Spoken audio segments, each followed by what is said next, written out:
Hi, welcome to all of our mom to mom listeners. I am so excited to have you on today's episode to hear some beautiful birth stories. We're not just talking about one birth story to do today. We're not just talking about two birth stories today. We are talking about three birth stories, and I am so excited to introduce you to our guests today.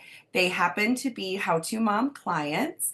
But what makes this even more special is they happen to be sisters. And so we are so excited to talk all about these beautiful cousins and their birth stories and just how things kind of unfolded in terms of Rachel and Katie both finding How to Mom. And I had the absolute honor of supporting both of them through their births. And they are excited. And I'm just feeling so thankful that they're willing to share with all of you today. So welcome, and thanks so much for joining us, Rachel and Katie. You are listening to the Mom to Mom podcast, hosted by yours truly, Stephanie Sinclair, founder and owner of How to Mom.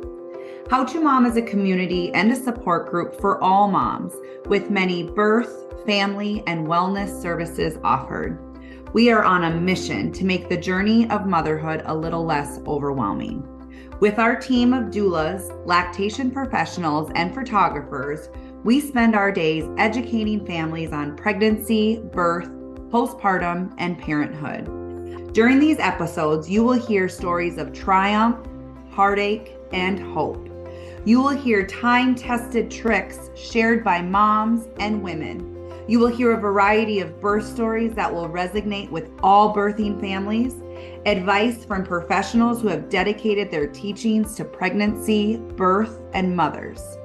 Here you will find encouragement, support, and community, because we are your community, and we are so happy to have you. This podcast is meant to empower women and bring the community together through storytelling and education. Now, on to today's episode.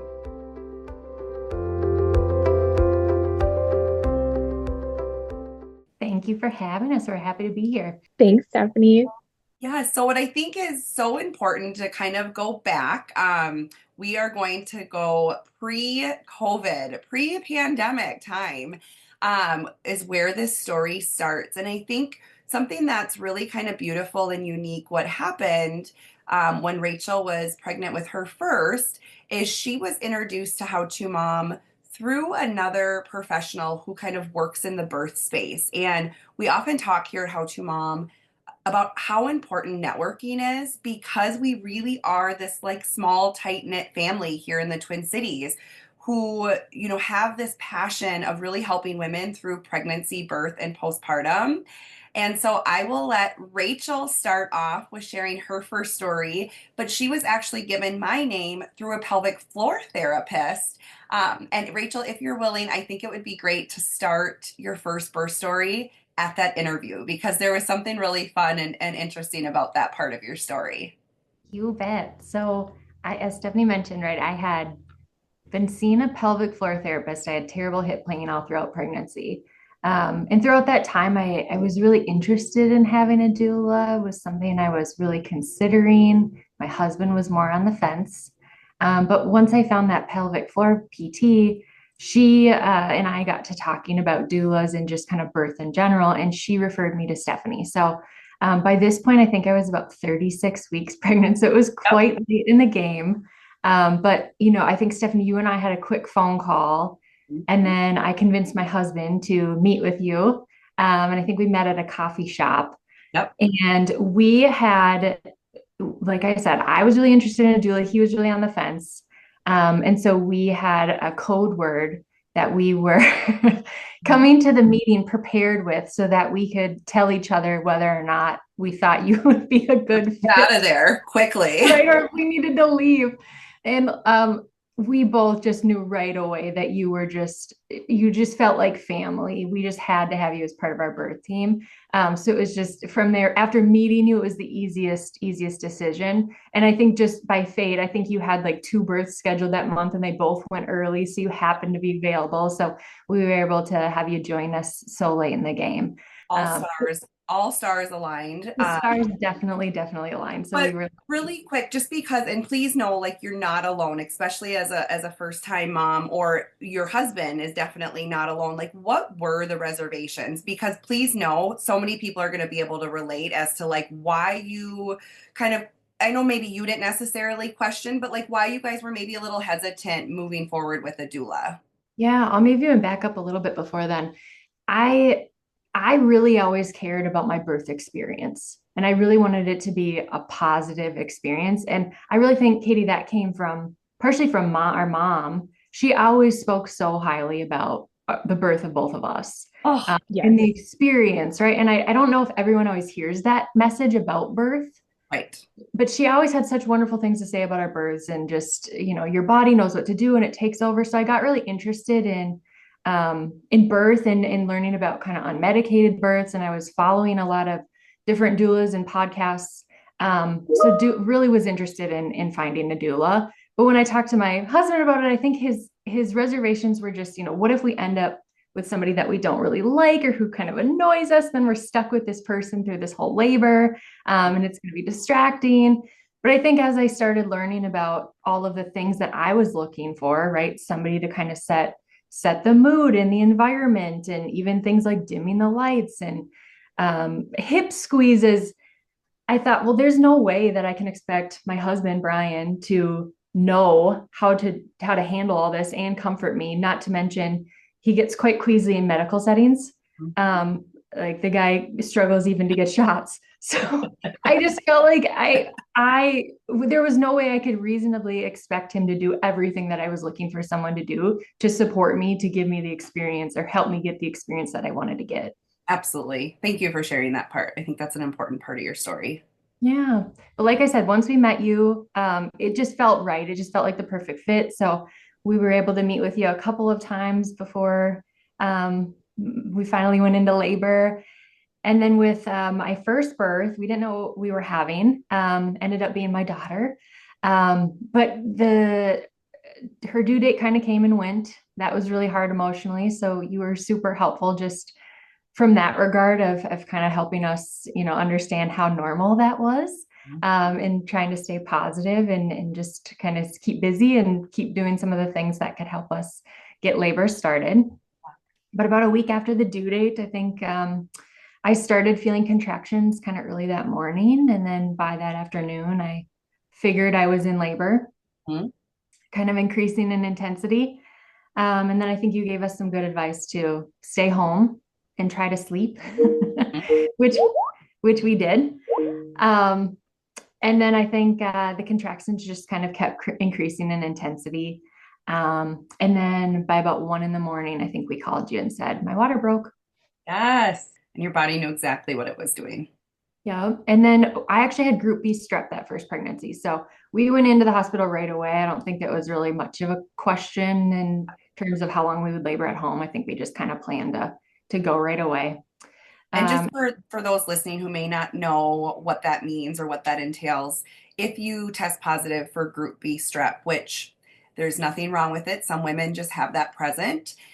You do have the option to choose whether or not to receive antibiotics, which helps when baby passes through the birth canal and is born, that group B doesn't pass to baby. And so sometimes we use that information and whatever protocol we're moving forward in the planning process of like when is it appropriate or when does it feel best to go to the hospital. And because that was a part of your guys' plan, we wanted to make sure that we had enough time to receive those antibiotics for that reason too. So that was a part of it too. yeah. So then I think you met us at the hospital. Yep. And we were pretty clear with the medical team that I didn't want to know how dilated I was, Mhm. um, which ended up being a really good call for this birth. I just didn't want it to mess with my mental state and, be discouraging to me. So I didn't know. I think you and my husband knew when we arrived, I was only about a centimeter dilated. So we tried to sleep. I think I took some sort of sleeping pill and was able to doze a little bit between contractions just to rest until around 6 in the morning. And then I think we were all kind of up and ready. Yeah. And I really felt like I remember feeling like that early labor for this birth was just the hardest part. I think you're so aware of what's happening. You're not really in that birthing zone quite yet. Absolutely. So I just remember that being really difficult and hard to get comfortable. But I was able to, because of that sleeping pill, I was able to rest between contractions, which is really nice. Yeah, absolutely. And then I got in the shower around 6 a.m. I think by that point I was 4 centimeters. Again, I still didn't know, but you did. And I Well, and stayed in the shower for quite some time. I just wanted to say that, sorry to interrupt. That's one, there's moments that I take away from each birth, and that was definitely a moment I took away from this birth, Rachel, is I think both your husband and I kind of got the feel that obviously you desired the support, but you were kind of in this zone where I think you were trying to get into that labor land space. The shower felt really comfortable for you in terms of just kind of getting into that zone, having the warm water kind of run down your belly and your low back, and sometimes too, I think doulas maybe feel like we always have to be right there, and sometimes that isn't necessarily the case. And I think just when you really get to know individuals and to know couples and you feel that intimate relationship, it almost felt like I think she just needs this moment, like just you and your baby to connect and to talk and to say, like, we're going to do this. And I will say, I was right by that door. And I think I said, Rachel, I'm right here if you need me. But we're just going to kind of give you some space. And Brian and I were like chatting. But I just remember being able to, not with my eyes but with my ears, hear that transition into active labor. And it was just, I get like shivers thinking about it, because it's a moment from that birth that I will just always take with me, because I learned from every birth, right, of like I don't need to be right there if she's feeling like she needs a moment with her baby. And it was just really cool. It was really beautiful to witness.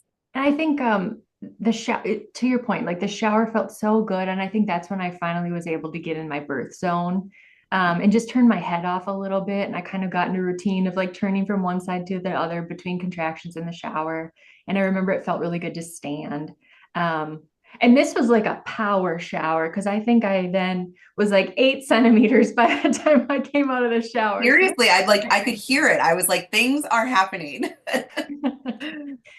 So I think then we finally got out of the shower. It was like 10 in the morning by this point. And at this hospital, they were real picky about when you could get in the tub if you wanted a water birth. Mhm. And at this point, I was kind of thinking I would try a water birth. So they didn't want you to get in until about 8 centimeters. So then I think we were finally able to get in. And I remember getting in the tub and just feeling like amazing. It made the contractions so tolerable. I just felt really good. I remember feeling like that was almost the easiest part of labor, which I don't know, it's transition. So probably wasn't, but I just remember the water feeling so amazing. Well, and mentally, you're no longer thinking, can I do this? Your body's just doing exactly what it needs to do. So yeah, no, I think that makes a lot of sense. And I actually tell a lot of clients that, because they fear the intensity, right? And it's like, I totally get it. And it's not that it's not physically harder, but something shifts, something changes where it's just a different experience, and that early labor for sure. Definitely. One thing I'll say about water births is I don't know, how commonplace they are at every hospital. In this particular hospital, I felt like it was a little bit new and foreign to them. Some of the nurses, I think, didn't know really what to do at all. I felt like our midwife was pretty comfortable, but these nurses seemed like they had not experienced too many water births. Um, Agree. and I think we probably both of us, I took a lot of learnings from this water birth into my next water birth, which we'll get to. But this one, I feel like at the beginning, I was on my knees, and at this point, I was pushing. I pushed for about an hour, and I was really, really comfortable on my knees. I was kind of leaning over the edge of the tub, and I wish I would have just stayed that way because I was doing really well. But I think the midwife kind of suggested, "Hey, why don't you try moving on your back?" I was getting really, really close to out, pushing the baby out now, Yeah. and I think she suggested I hook my foot on this hook that was on the edge of the tub. Yeah. And when I was kind of laying back with my foot hooked up, I felt really unstable. I mean, you're in water, so Right. you're not Grounded. firmly grounded. And Yeah. so I think when I finally pushed her out, I flexed my body. And I ended up having like a pretty bad tear, so fourth degree. And it really was not painful at the time, even following, getting out of the tub. It really wasn't bad. I remember thinking like, oh, I don't feel the ring of fire. That's weird. And Right. that's probably why, just like the blunt force. So at Totally. any rate, it was, my daughter was out and she was beautiful and she was healthy. And, we got out of the tub quickly after. But the entire labor delivery was just perfect, right? It was beautiful. It wasn't, terribly difficult. It was just a good experience overall. That fourth degree care, of course, was a tougher recovery. It Sure. wasn't, like I said, it wasn't terrible in the moment. The weeks following were a little bit tougher. But at the same time, it was my first birth. So I had nothing to compare it to, which was probably lucky because I really didn't realize how Oh, bad it was until my next birth, which was a absolutely. lot different. But really, like overall, it was a good experience. And a lot of that, Stephanie, was just kind of you setting the tone in the room, and you just kept things calm, and you dimmed the lights. I think we had little flameless candles all around our tub. I think the other thing, not only were you super helpful to me, but you were so helpful to my husband. I think during this one, you even gave him little essential oil cotton balls so he could, I loved it. help his nerves and nausea or whatever else he was dealing with. So it was just overall just a really, really amazing experience. Yeah, it was beautiful. And water birth, there are obviously certain facilities where they see it more than others. But what can be a little bit unfortunate, and I don't think there's any ill intent by any means, but sometimes when it's not a common theme at a hospital, a lot of people want to witness it, right? Because it's beautiful and it's amazing and it's empowering and you were following your body so well, but sometimes it can start to feel a little bit like, like you're being watched, right? Like all of these Yeah. people wanted to come and experience this. And although you understand that, I want everybody listening, like maybe you work in a hospital setting, like birth is so intimate and the last thing we want to feel is watched, or that like it's a show. And again, I don't think there was any ill intent, but I feel like, Brian and I had to work extra hard to kind of keep that safety feeling of like just connecting with you, Rachel, and just like eye to eye, forehead to forehead, just staying in that zone. And so, if there's any, nurses listening or hospital staff, I say that with all love of just that reminder of like when women are birthing their babies, there are so, any family, it's just such an intimate moment that we really want to make sure that we're respecting that birth space. And then in terms of Brian, he did such a good job advocating for himself though in that moment because during your like your downtime in between contractions, I would just hand him the peppermint and he would just stay focused and he would just keep sniffing it, kind of ground himself so that when you were in it, he could really be right there next to you and like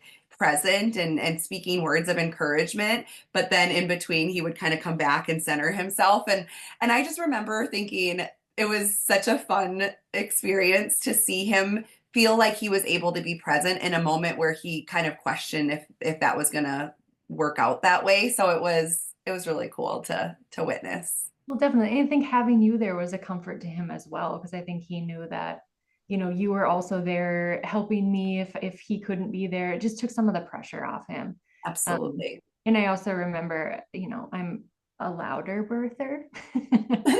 I remember at one point telling him too, like, don't be alarmed by the sounds I'm making. This is just what I have to do right now. 100%.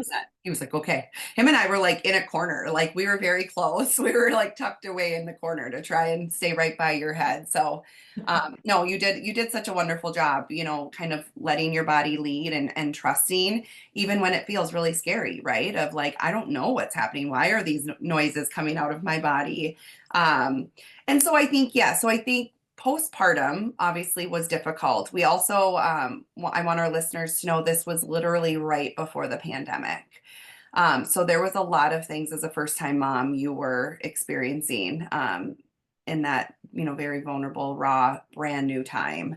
Um, but you prioritized that recovery, and I feel like you did a lot of work for your pelvic floor and for that tear, right? With the obviously not only for your body, but with the idea that you would want to birth another baby. I definitely did. And really I think my daughter was born like a week before kind of Yes. the world shut down. So in many ways it was kind of good because I was able to just stay home with just her and my husband, and take care of myself, right? So unfortunately, a lot of the PT I was doing was virtual at the time, I which bet. was a little bit tougher for pelvic floor, but was really able to prioritize that, and then it kind of continued on even once things started opening up in person again, and was so helpful. So if I think if you're diligent and you stay on top of those things and get that pelvic floor help, you can make a complete full recovery, which is so nice. Yeah, absolutely. Well, then to kind of transition into what came next, not only obviously was I able to be there with Rachel and her husband, but then, direct word of mouth referrals, whether it comes from a provider or friends, are so meaningful to us here at How to Mom. But there's something that goes even deeper when a family member introduces us to a sibling and a cousin. And all of a sudden, not only do I feel like family with Rachel and her family, but now I feel like family to the entire extended family of your family. And I get to, get these beautiful pictures of these cousins that I've been able to witness their birth. And it means so much to me. And so a couple years after Rachel's first birth, I was able to connect with her amazing sister, Katie. Both of these women, you guys are like, they're just forces. They inspire me every day, not only kind of in their personal motherhood journeys, but professionally. Um, they're next level. And so, Katie, I would love for you to share not only kind of learning about How to Mom and the services we provide through your sister, but what kind of made you give us a call? And was there hesitation, or were you just like, oh my gosh, my sister and I are so close, like if she says this is a good thing, we're going to go with it? I'd love to hear that part of your story too. Are you expecting a baby? We've got you covered here at How to Mom. From childbirth education and comfort measures to postpartum prep, lactation, and newborn 101, our expert-led courses gives you the confidence you need every step of the way. Plus, don't miss our free email series and our must-have Preparing for Pregnancy course. Because when you're informed, you're empowered. Sign up today and feel prepared for birth, baby, and beyond. Learn more at howtomom.com. Yes. So, second option was definitely true because Rachel described how you became part of her family by being there for her and Brian during the birth of Eleanor. It was such a no-brainer to hire you, Stephanie. I was just waiting to become pregnant. So once I was about maybe 9-ish weeks, I gave you a call and booked you immediately. I was so excited to work with you, hearing such a glowing review from Rach, the person who I trust the most, my very best friend, my little sister.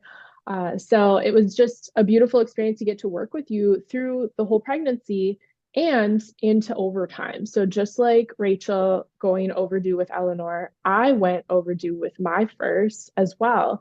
And I was due January 19th, but started experiencing prodromal labor probably from about Christmas on.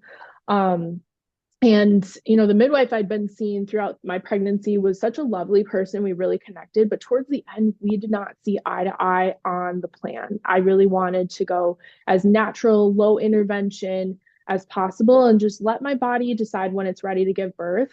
She was in a hurry and she wanted me to get induced before my due date, which is right for some people. I just knew in my gut it was not right for me for this pregnancy. Do So you I remember pushed back the on that. do you remember the reason that she really honed in on? Like I mean, obviously you had a very healthy, low risk pregnancy.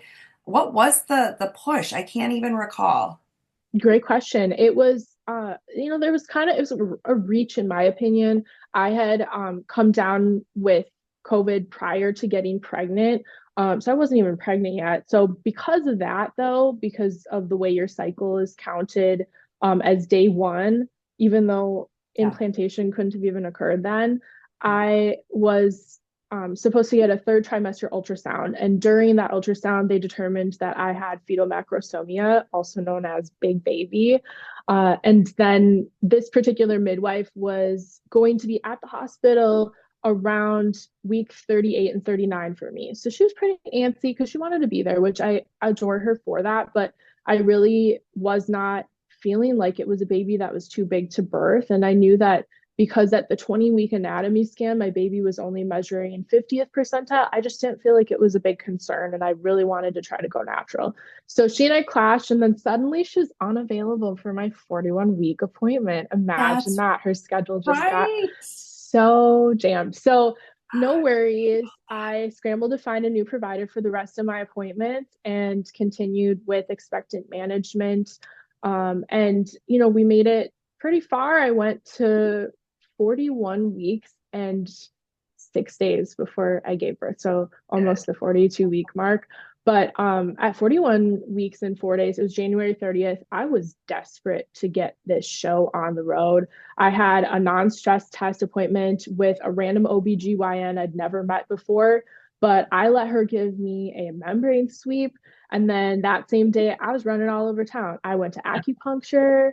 I went to prenatal yoga. I was doing moves with my feet in the air and my hands on the ground. Yes, you were. I then finished the day at Bluma with a prenatal acupressure massage. And I remember the massage therapist, shout out to Susie, pushed on my ankles and said, everyone I've done this to has gone into labor within 24 hours. And so I just was thinking, yeah, it's on.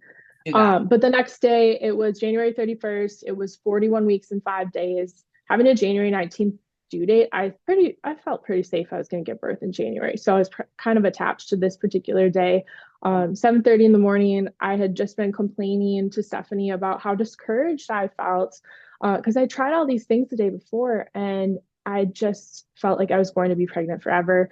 And so here I'm in my kitchen just frying up some eggs for breakfast, and all of a sudden my water breaks Hollywood style all over the kitchen floor. And I called Stephanie and left this iconic voicemail. Iconic. Just Yeah.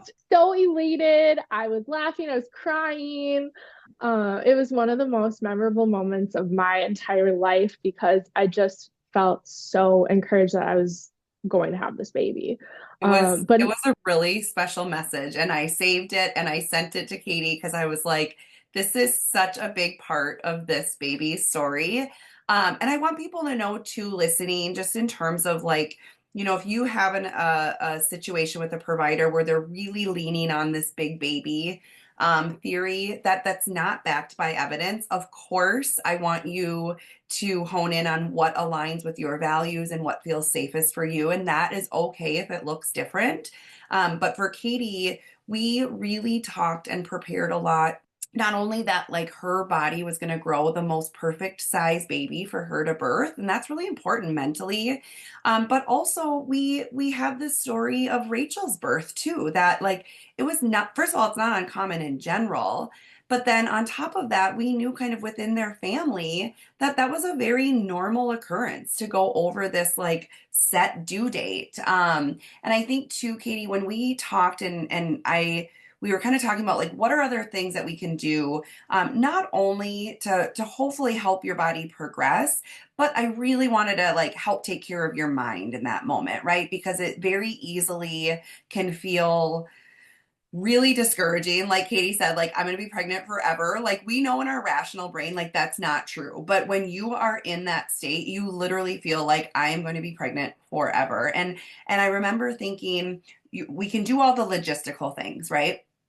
But I felt like in your situation and with a lot of women, you needed this emotional release. And sometimes the only way we can get that is when we're in a room with other pregnant people where the emotions are running high, where there are sometimes, tears and frustration, and just to be around other people that are in the same situation as you. Like there's just nothing that can mimic that.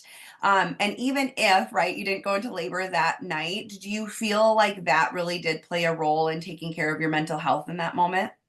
Absolutely, because my mental health was at such a low point, probably from week 38 on. And I didn't even know then at week 38 that I would still have a month left of my pregnancy. I Yes. had no idea. I keep this 5-year journal that's one line a day, and I look back on those entries and I think, oh, girl, you didn't even know what was to come. Like you had no idea. So, Stephanie gave me this really valuable advice to go to a local yoga studio called Bluma that serves its purpose of hosting these beautiful prenatal yoga classes that are such a welcoming space. And as part of our birth community, they're just a wonderful place in Super Minneapolis if you special. can go to Bluma. Yeah. Yeah. So that helped me a lot. And yeah, my water broke in the morning, and I followed Stephanie's guidance of just waiting until my contractions really started. I was not group B strep positive, so I just kind of waited, and it took all day. I didn't really have steady contractions till about 3 p.m. And that's when they were 10 minutes apart. We contacted our dog sitter and headed to the hospital. And at this point, I was still in denial. I know this sounds crazy, but I thought I was going to maybe get sent home, that I wouldn't be admitted, which is preposterous because I had an induction scheduled for 42 weeks the very next day. Yeah. So I half expected to get sent home, and I was very much like Rach, where I didn't want to know how many centimeters I was because I knew that that would get in my head and ruin my headspace if I didn't feel like I was progressing. Also, I had this intuitive feeling that they were going to rush me. So I kind of wanted to be ready to push back on that. But anyway, once I arrived at the hospital, they hooked me up to fetal monitoring, and my contractions were steady. My water indeed broke. They checked it, even though I had no doubt about it. Right. And there was one contraction that was 4 minutes long, and baby's heart rate dipped a little bit. So because of that deceleration, and because my water broke, and because I was at 41 weeks and 5 days at this point, I got admitted. And right away, I was preferring to have low intervention and not do fetal monitoring, but I compromised on that because I knew that it was best for the health of my baby with that one deceleration to do continuous fetal monitoring. So they hooked me up to a wireless monitor. And then this is where back labor really began. So, back labor, if you want to explain it a little bit, Stephanie, that was a big part of my experience. Yeah, well, I think too, in not only in terms of back labor, but your particular birth story, there oftentimes we will witness, right? Like, I don't even necessarily always need that data, right, from like the nurse of like how many centimeters somebody is dilated. Um, but like I talked about through Rachel's birth, there's certain sounds, there's certain movements, there's certain indicators that give us a good idea of where somebody is at in labor. I will tell you, with the amount of discomfort and pain that Katie was experiencing without really any breaks. I think that's what a lot of times people need to know about when we hear back labor. It's not even necessarily just about where we're feeling that pain, but it's our contraction pattern. And it really is a different experience, right? When we're feeling, so instead of feeling that contraction kind of deep low in your abdomen, it is all strictly in your back, and it can feel really debilitating. Like to just move, right? And we instinctually, when we're in labor, physiologically, we want to move. That helps us with coping. But when you feel like you can't even do that, or that you don't have a break in between contractions to rest and kind of recenter and gather yourself to go into that next contraction, it can be extremely difficult. And what happened in Katie's situation that I've seen a couple times is I truly would have thought Katie was in full blown active labor, even potentially transition at that time, right? Wow. Just with the amount of discomfort, the back to back to back contractions, the intensity, and that doesn't happen often, but there are times that I've seen that, and I'm thinking in my brain, oh wow, like we're getting close, like we're gonna be meeting baby, right? But like birth, it surprises all of us. And did you feel like when we got into, because we got into the tub, which Mhm. was really a beautiful moment. Do you feel like there was any relief, or did you feel like even that really, even the hydrotherapy, it just like couldn't even touch that back labor? It did relieve it somewhat. So this was around, just to ground us in the timing of things, this was around 9:30 p.m. On the night of January 31st, and I'd been laboring pretty intensely. And at this point, I actually requested a cervix check. I still didn't want to personally know that information myself, but I was struggling with the contractions, felt like I couldn't catch a break, and this is a little bit traumatic to say, but I did feel like my spine was being ripped apart. It was so intense pain wise that, like Stephanie said, back labor is no joke. You feel contractions radiating all throughout your back. And we had tried with the peanut ball between the knees, laying on the side to help relieve that pressure and give the baby a chance to turn in the proper direction. But yeah, what brought a little bit of relief was getting into the tub, and it still didn't really cut it. So eventually I wanted to get out, and that's when they checked my cervix. And that's when this was the second shift change. My birth had 3 shift changes. So a whole new team of nurses and midwives came through Yeah. 3 different times, which Yeah. is kind of wild when you get used to the team you're working with. And then they're like, oh, actually, we have to switch shifts because things are taking so long. So at this point, we had a new midwife who was quite opinionated. I will call her Stacy to protect her identity. But Stacy go ahead and blurts out that I am 2 centimeters, despite me not wanting to know. And she demands that I have to change something because I'm approaching the 24-hour mark. So first, she suggested a C-section, which I declined. Second, she suggested morphine or a sleeping pill, which I also declined. So this is Stephanie when you took her out in the hall, right? Yeah. Yes. Well, and yes, because, right, it doesn't serve anybody to have negative, bad energy, especially in a place where it's like, I really wanted Katie to stay centered with her husband. She had done such an incredible job in navigating this labor for so long, that that's a big role of your doula, right, is to protect that peace. And to advocate for your clients. And so I felt like we weren't going to get anywhere positive in that room. And so I thought, let's just her and I step out so that I could give her a little bit of like a background story of like, I've been working with this family for months. I just really want to share where their values are and kind of what aligns with their wishes for this birth. And again, aside from that longer decel, Katie was safe, right? We were monitoring baby, and Katie and her baby, aside from the very intense back labor, they were healthy, right? And so I think that was a big reason why, Katie, you felt so confident in declining, obviously, a cesarean, because your health was not at risk, your baby's health was not at risk. And so I just took her out in the hall, and yeah, we just had a really frank conversation. That's a good way to put it. When those two came back in, I had made up my mind and decided to pivot from my all natural birth plan and get the epidural. So Stephanie and I established a code. I told her 3 times. I said, this is not a drill. I need to get the epidural so I can keep going. And even though it wasn't my plan, I loved it.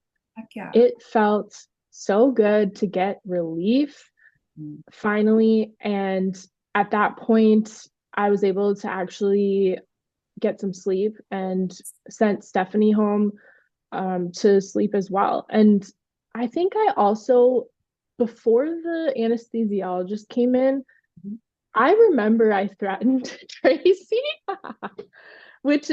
I remember I threatened Stacy, Yes. which is not like me and not like my character, but I was upset that she ruined part of my birth plan by telling me how many centimeters I was and that she was being so pushy. So I remember telling her, this is a threat.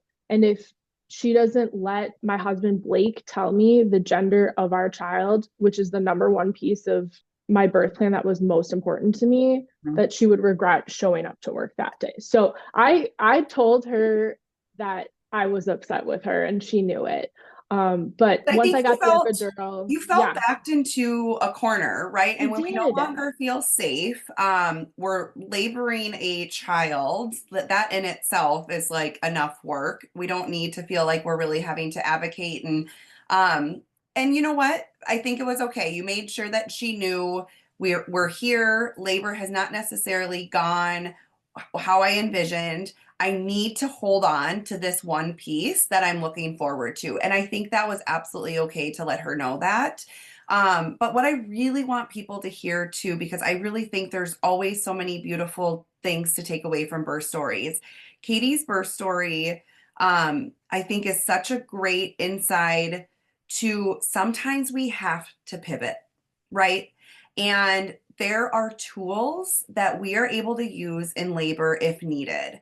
And that's exactly what they are, is they're tools, right? We don't need to always medically manage a labor, but sometimes those tools are important because Katie and I had had this conversation well before her birth started, but then again in that space of we always have a list of goals, and sometimes we have to pivot if things change. But ultimately, still, the goal was to have this baby vaginally. And sometimes we have to use tools in order to get to that place. And so Katie just did such a great job at navigating through of like, this was not in the plan. This was not necessarily what I desired. But I hope that you felt like there were so many things that we tried to do before saying, let's have a C-section, right? Which is kind of the vibe that we were getting from the midwife, which is why it just didn't feel appropriate, right? There were still options on the table. And it was more so about how do we get Katie comfortable so that she can get some rest and have this baby vaginally and have her husband announce the gender. So Absolutely. I think you did such a great job at that because it's not an easy thing to do.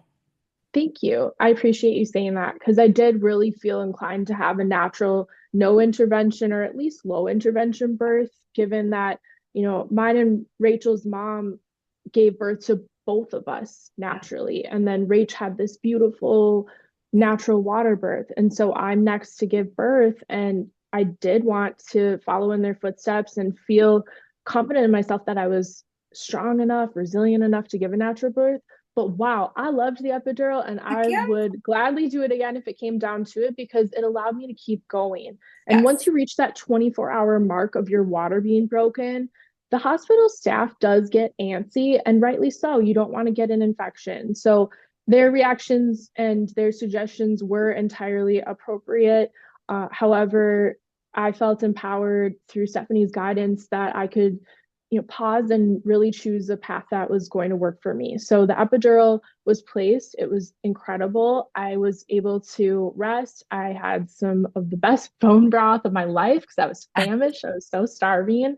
And I tried to progress without Pitocin, but didn't really make any progress. So they started Pitocin and then we kept going. I think at this point,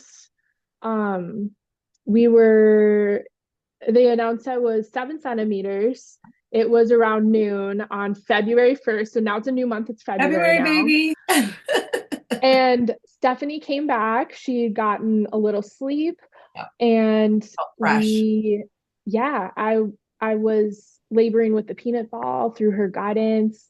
And she and Blake were so encouraging together. This really was one of my favorite parts of my birth, just switching positions and trying to figure out how to get my baby to turn so that the optimal position could be reached. So kept going that way. And then by 6 p.m., another little fun surprise, I was diagnosed with preeclampsia.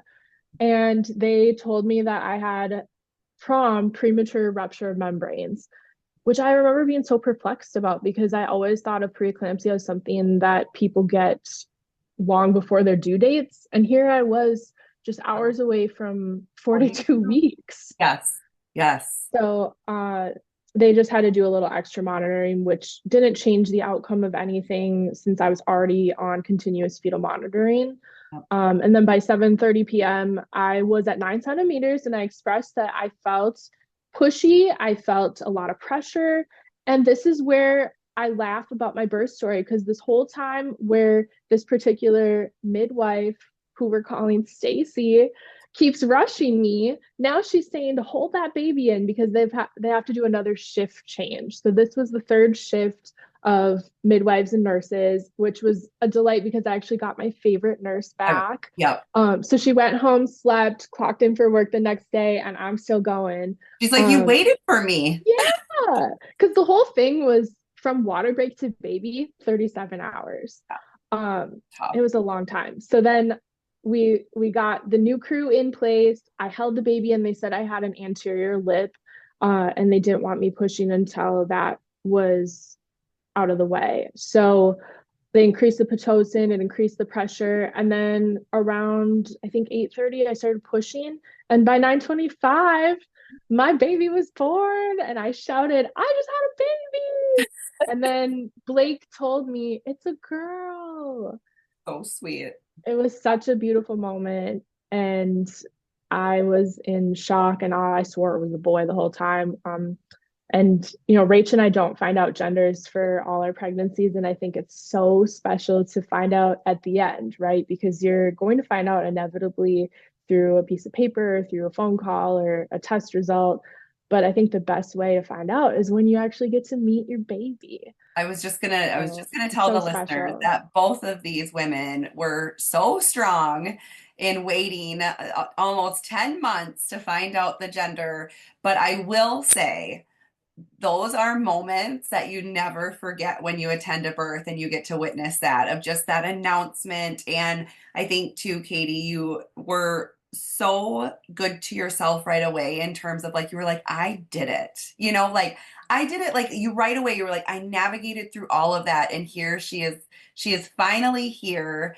And it really did feel incredibly empowering. And I think too, before we head back to Rachel to hear her second story, I do want our listeners to know that, and I don't know if either of you remember this, but I also had this conversation with their cousin who I was so lucky to support as well.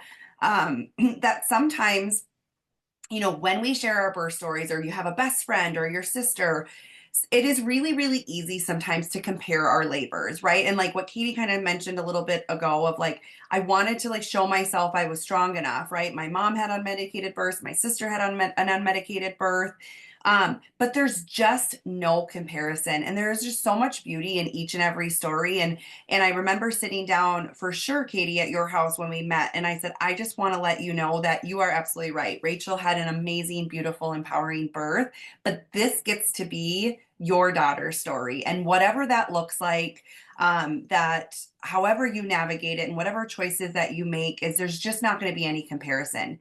They're just, even if like you would have been at the same facility, had that water, like they would have been very different births. And so I just want to make sure that our listeners know that too, that comparison can kind of be a thief of joy, right? If we're like, why wasn't my birth like that? And I only say that because I can relate. My best friend and I had babies 3 days apart, and she had this beautiful water birth and I had an epidural, and a really long labor. My story is very similar to Katie's, and I kind of got stuck in that comparison of like what was wrong with me, like but it wasn't a me thing, right? It was a story that was different and unique and beautiful for its own reason. So Katie, thank you so much for sharing your birth story. I think there's just so many Yeah. amazing lessons within that. Well, But I learned so much from you to get through to that point. I remember the key thing you told me while I was pushing is work together with your baby. And throughout all our time together, Stephanie's always emphasized how each pregnancy is so individual, each birth experience is so absolutely unique. And each child has to enter the world in their own special way because that makes up who they are. And I can look back on those memories of being pregnant with my daughter Cecilia and knowing her personality, even though I didn't know if it was a girl or a boy in there, just her determination, her yes, resilience, and just being a girl on her own timeline.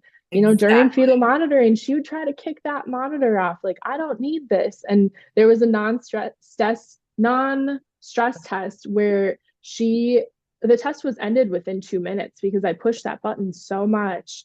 Yeah, they were like, So yeah, they were like, we don't need this anymore. But yeah, yeah, during pushing, Stephanie always told me, work together with your baby. And I remember feeling the waves of the contractions. Even though I had the epidural, I could still tell when they were happening. And I rode those waves and pushed so well that a midwife told me I was one of the most efficient pushers she'd ever seen, which I really credit my baby. I pushed as she was moving her way out. And it was all because of Stephanie's beautiful support and guidance throughout that part of my birth. You know, Stephanie was right there by my side, holding my hand, comforting me alongside my husband, Blake, comforting him a little bit because he's just like my brother in law, Brian, where a little bit queasy at birth, a little bit uncomfortable, very, very supportive person, but not always Sure. the most comfortable in a medical situation. So we couldn't have done it without Stephanie's support by our side. And I really credit having a doula with being able to avoid a C-section. And not that a C-section is something that, you know, I wouldn't shame anyone who had a C-section. I just believe that for me, it was unnecessary. And I was so determined to be able to push my baby out. And because of Stephanie's support, I was able to do that. So thank you, Stephanie, for advocating for me, for pulling aside that midwife to have a chat, and for being there throughout my birth and into overtime. Yes, you are so sweet. And I think we have to end Cecilia's birth story with a really funny and kind of all stars aligned moment is the birth I supported before Katie's. The mom's name was Cecilia.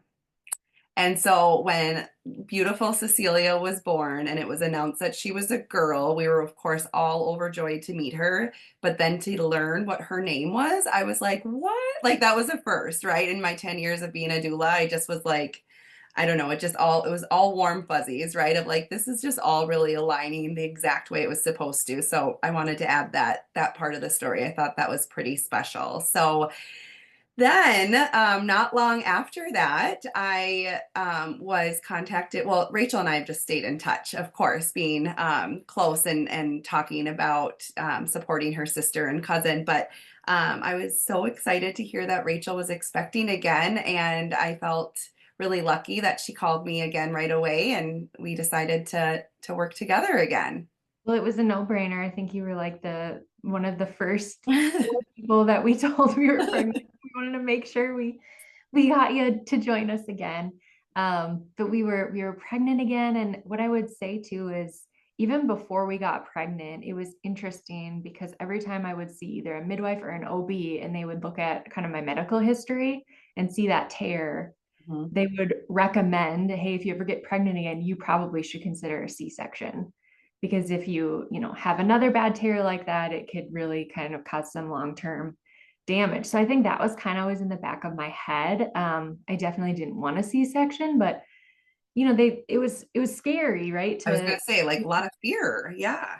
Yeah, a lot of fear. So I kind of just tuned that advice out. I think in my head, I thought, you know what, fate will decide. If Yep. I'm meant to have a C-section, this baby will be like breech or something, and I'll just have no choice. Yep. Otherwise, I think I'm just going to stay the course. I was really comfortable with the PT that I had done, and I felt like I was fully recovered. So wanted to kind of just give it a try and kind of stick with my plan. Yeah. Um, but my second birth, he was a little bit earlier. He was only 5 days past my due date. But And again, again, everybody still technically past 40 still weeks. passed a couple days sooner than my first. Yep. But again, kind of started mild contractions throughout the day, picked up in the evening. One thing that I will say is my original plan was for my mom to come and watch our daughter, who was then like 3.5 at the time. And I thought that it would be easier for my daughter to kind of be at her own house, sleep in her own bed. So I wanted my mom to come to our house. Yeah. What I didn't really plan was that means that my mom and my daughter are going to be at my house while I'm in labor. And that was not my greatest idea. So I would recommend to think. Because, and just so people know, because Rachel and Katie, they are ones who labor at home, right? Before heading to the hospital. And I don't think any of us really thought through that. Maybe we thought it would be at night for sure.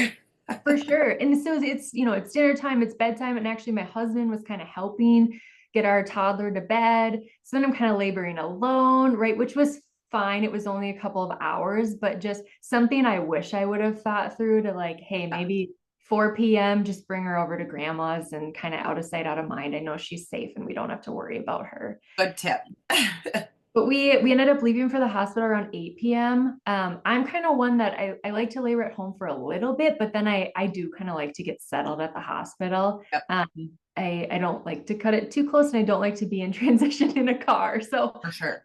I was pretty adamant I wanted to get there. Didn't mind arriving a little bit early, but of course, when we arrived, it happened to be Stacy, Katie's favorite midwife, on call. So I think you joined us pretty much right away, Stephanie. And this midwife, I remember her saying right away, she hadn't even checked me yet. And she said, would you be willing to go home? And I think you told her, Stephanie, like, well, let's collect some facts first. Like, we know Gosh. this is a second birth. Like, let's just take a step back here. Let's have a moment. And that was a big part too. Like, first of all, it just seemed kind of out of left field. And then second of all, it was like, well, let's also consider, right? Like this is a second time mom.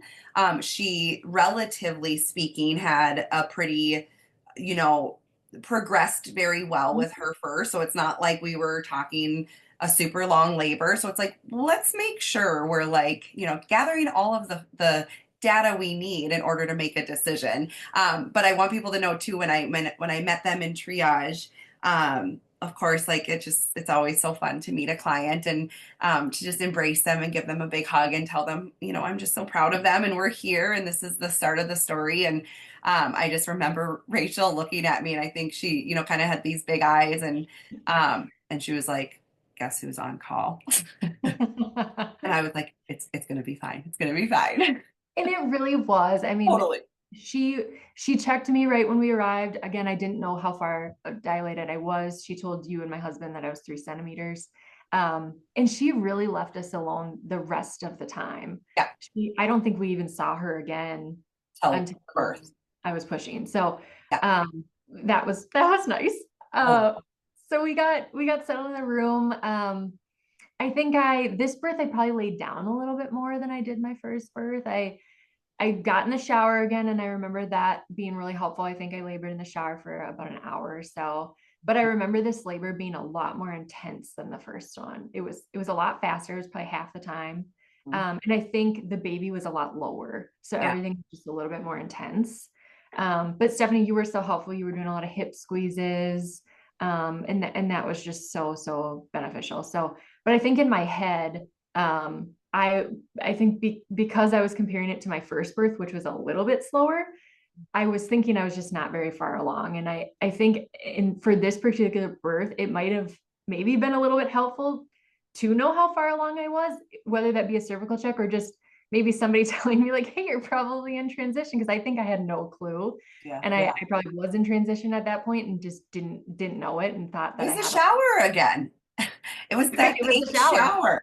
But I will say you did, after you got checked and after the midwife told Brian and I, there was a moment where you kind of looked at me and you said, did we come too early? What, like you were kind of trying to ask for some information, but like not ask for information. Give me a hint. And I just said, you came at the perfect time. Like, this is perfect. We got into the room after triage. It was a big, beautiful, spacious room. I do think, we the first thing was like, let's try and get some rest. But then, as soon as like, that's not going to happen, I think we're like, okay, let's transition to the shower. Like both Brian and I remembered how that worked so well with your first. But like most second time moms, like you just progressed very, very quickly for sure. And so sometimes that can be obviously amazing physically, but why we talk about that mental preparation so much is because when you have a faster labor, it's hard for your brain to kind of catch up to that information. Like mentally, it's hard to get there as fast as your body does. So I think that was a little bit a part of it. But I also think too, Rachel, is a lot of second time moms. Sometimes it's good as a first time mom, right? Like you don't know what you don't know with your second, right? You know what's coming. You remember those feelings. You remember, and of course, coming off of, that 4th degree tear, there for sure is a little bit of fear kind of in the back of your mind, regardless of how supported you feel. Absolutely. And so I think at that point, it's probably 1 a.m. I think you helped me get in the tub. And that's when my water finally broke. And then I started pretty much right after that kind of feeling like I needed to push. And again, all this time there was really It was just the three of us. no one was around. It was kind of just us. But I remember, in kind of the middle of pushing, I got really scared, and I think I was thinking about tearing again. I was in the tub and I wasn't even sure if I really wanted to do a water birth again, just because of what had happened last time. And this is, Stephanie, where you were just so, so valuable. You looked me right in the eyes and you kind of said, like, look, this is a different birth. This is a different baby, and you're in a different position.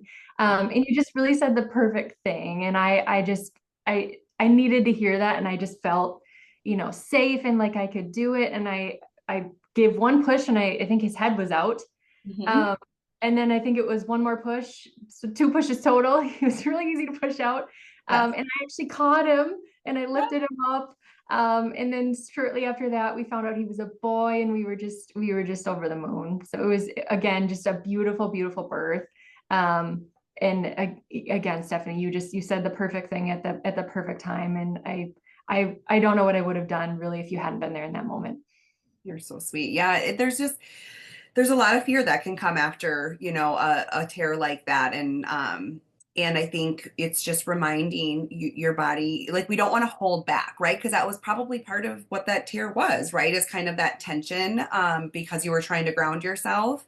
And we had talked about that before this birth even started, of that was a fear, that was a factor. And we made sure that we were going to do hands and knees this time. But what was kind of funny about Stacy from this birth is, you're right. They really left us alone. There was no interference with the mood. Like, nobody came in and turned on lights or, they left it exactly as is. But because of that, right, they were trying to, like, find what they needed for delivery in the dark, and she's like fumbling trying to put her gloves on, and Rachel's just like in the moment, just listening to her body, and she can kind of tell that they're kind of feeling around, and she's like, his head's already out. And I looked at Rachel and I said, honey, why don't you just grab your baby? Like, we don't need anybody to grab your baby. Like, why don't you go down and just grab your baby? And she did. And she just brought him right up. And not that, of course, we always, it's nice to have medical staff around, but like, essentially there was no need. Like, she just delivered her baby and trusted her body, and brought her baby up to her chest. And it was just a really beautiful moment.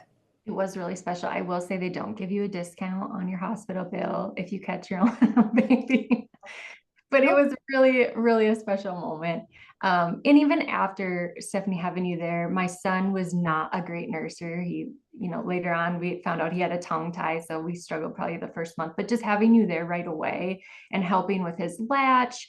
I had nursed my first child for almost 2 years, so I thought that I would kind of be a pro by then, but every baby's so different. So just to have you right there and help me get him to latch was just hugely valuable. Yeah, and I think we noticed too, there was like some added tension that he had in his body. And so we were able to chat about, what kind of body work might be appropriate in helping him, and then essentially helping you through him.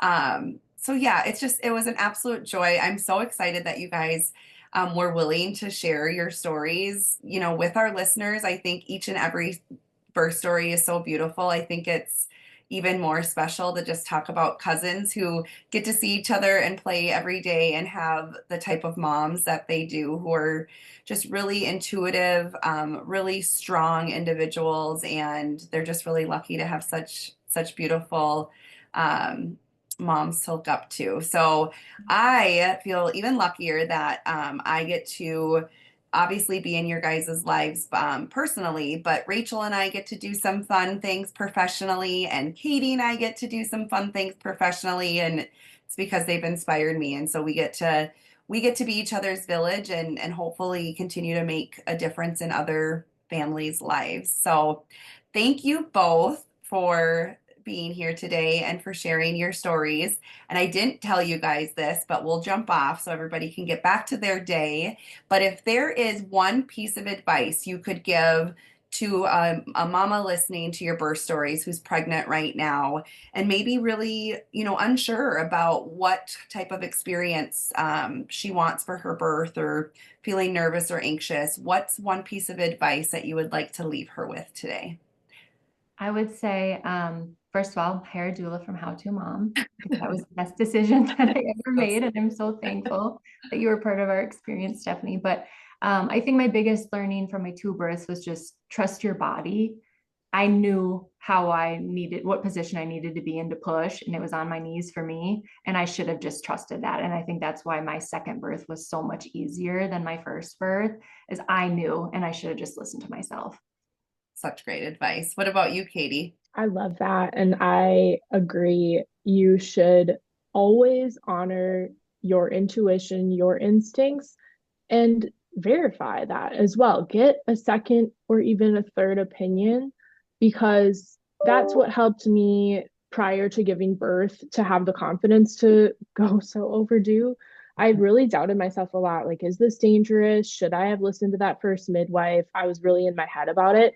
But having Stephanie's encouragement that my inner instincts are correct and that I got verification from another midwife and another OBGYN, and we went through all this necessary testing to make sure the baby was okay. That gave me so much reassurance and confidence, both inner knowing with my intuition, but also medically. Yeah. So feel free to always see another provider if you're not really agreeing with what yours says, because there's so many ways to give birth. Each instance is unique. And like Rach said, she learned so much from her first birth. I learned from her first birth too. And that's why I was able to push my baby out with such ease and really no tearing. Same with Rachel's second birth, because we learned to honor our body's instincts in the moment. And instead of being prompted to push, just push when you feel the wave of the contraction. You're riding that wave. Amen. I love it. Well, thank you, ladies, so much for today. And thanks to all of our listeners for being here today and listening to these beautiful birth stories. Have a great day, everyone. All right, you guys, that is it for today's episode. I hope you enjoyed. If so, please subscribe to our podcast, comment, share, give us feedback. We'd love to hear from you. Thank you so much for taking time out of your day to listen, and we will see you next time.